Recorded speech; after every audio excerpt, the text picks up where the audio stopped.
샬롬.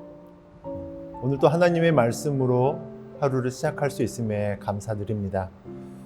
하나님께서는 우리의 삶 속에서 불가능해 보이는 상황 가운데에서도 신실하게 일하시는 분이십니다. 오늘 말씀을 통해 하나님의 약속을 믿고 순종하는 믿음의 삶의 시간들을 배우는 그런 소망의 시간들이 되길 간절히 소망합니다. 오늘의 말씀을 함께 읽겠습니다. 하나님이 또 아브라함에게 이르시되 내 아내 사레는 이름을 사레라 하지 말고 사라라 하라. 내가 그에게 복을 주어 그가 내게 아들을 낳아주게 하며 내가 그에게 복을 주어 그를 여러 민족의 어머니가 되게 하리니 민족의 여러 왕이 그에게서 나리라. 아브라함이 엎드려 웃으며 마음속으로 이르되 100세 된 사람이 어찌 자식을 낳을까? 사라는 90세니 어찌 출산하리요 하고 아브라함이 이에 하나님께 아뢰되 이스마엘이나 하나님 앞에 살기를 원하나이다. 하나님이 이르시되 아니라 내 아내 사라가 내게 아들을 낳으리니 너는 그 이름을 이삭이라 하라. 내가 그와 내 언약을 세우리니 그의 후손에게 영원한 언약이 되리라. 이스마엘에 대하여는 내가 내 말을 들었나니 내가 그에게 복을 주어 그를 매우 크게 생육하고 번성하게 할지라. 그가 12두령을 낳으리니 내가 그를 큰 나라가 되게 하려니와 내 언약은 내가 내년 이 시기에 사라가 내게 낳을 이삭과 세우리라.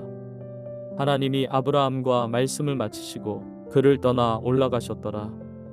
이에 아브라함이 하나님이 자기에게 말씀하신 대로 이날에 그 아들 이스마엘과 집에서 태어난 모든 자와 돈으로 산 모든 자 곧 아브라함의 집 사람 중 모든 남자를 데려다가 그 포피를 베었으니 아브라함이 그의 포피를 벤 때는 99세였고 그의 아들 이스마엘이 그의 포피를 벤 때는 13세였더라. 그날에 아브라함과 그 아들 이스마엘이 할례를 받았고 그 집의 모든 남자 곧 집에서 태어난 자와 돈으로 이방 사람에게서 사온 자가 다 그와 함께 할례를 받았더라. 오늘 본문에서 하나님은 아브라함과 사라를 향한 특별한 약속을 주십니다. 하나님은 사라의 이름을 사라로 바꾸시며 그녀가 여러 민족의 어머니가 될 것이라고 선언하십니다. 그런데 아브라함은 이 약속을 듣고 웃습니다. 인간적인 관점에서 불가능하다고 여겼기 때문입니다. 하지만 하나님은 아브라함의 의심을 넘어 그분의 계획을 이루어 가십니다. 오늘은 본문을 통해 하나님의 약속이 우리의 삶에 어떻게 적용되는지 함께 살펴보겠습니다.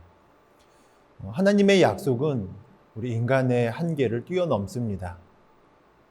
아브라함과 사라는 하나님의 약속을 받았지만 현실적으로는 불가능해 보였습니다. 사라는 90세의 나이가 되었고요.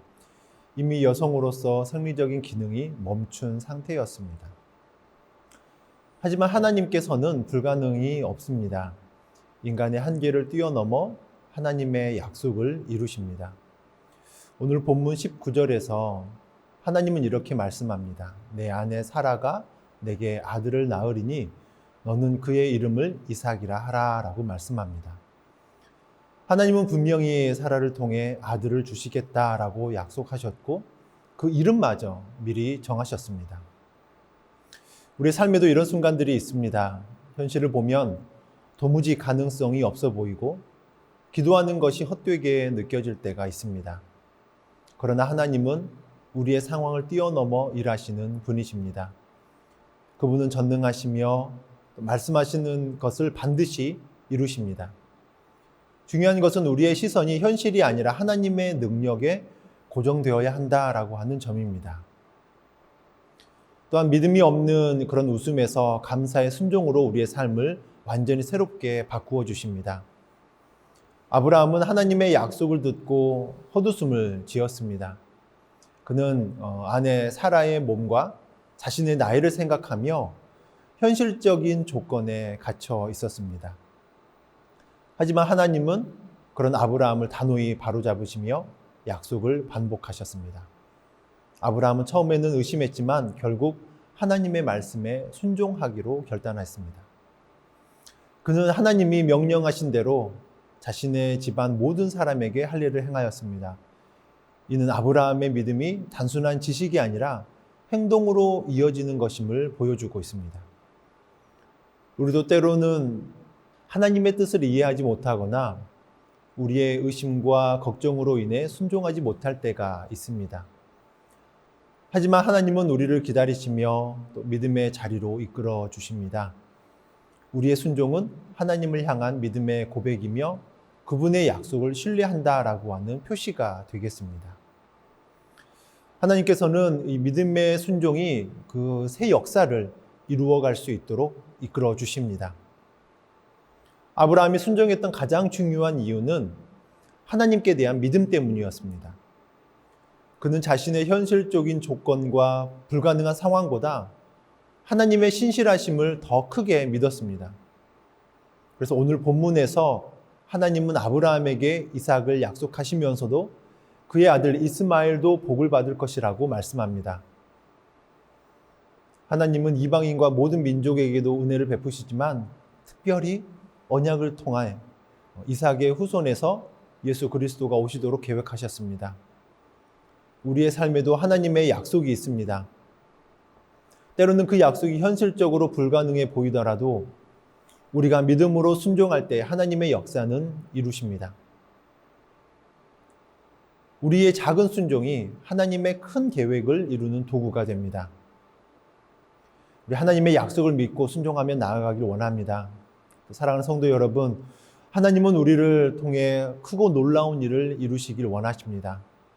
정말 중요한 것은 우리의 믿음과 순종의 모습입니다. 현실의 어려움이 우리의 발목을 잡을지라도 하나님은 끝까지 기다려주시며 우리를 믿음의 자리로 인도하십니다. 아브라함이 하나님께 온전히 순종했던 것처럼 우리도 감사와 믿음으로 하나님의 뜻을 따라가기를 간절히 소망합니다.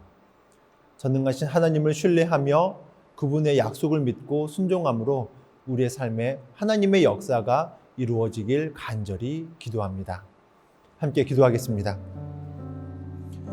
사랑의 하나님 아버지, 우리의 연약함을 아시면서도 우리를 사랑하시며 하나님의 계획에 참여하도록 부르신 주님께 감사를 드립니다. 오늘 말씀처럼 현실적인 한계를 넘어 일하시는 하나님을 신뢰하며 감사와 순종으로 나아가게 하여 주시옵소서. 우리의 삶을 통해 하나님의 약속이 이루어지기를 간절히 기도드립니다.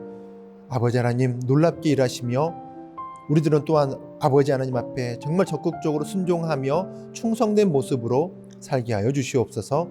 예수님의 이름으로 기도합니다. 아멘.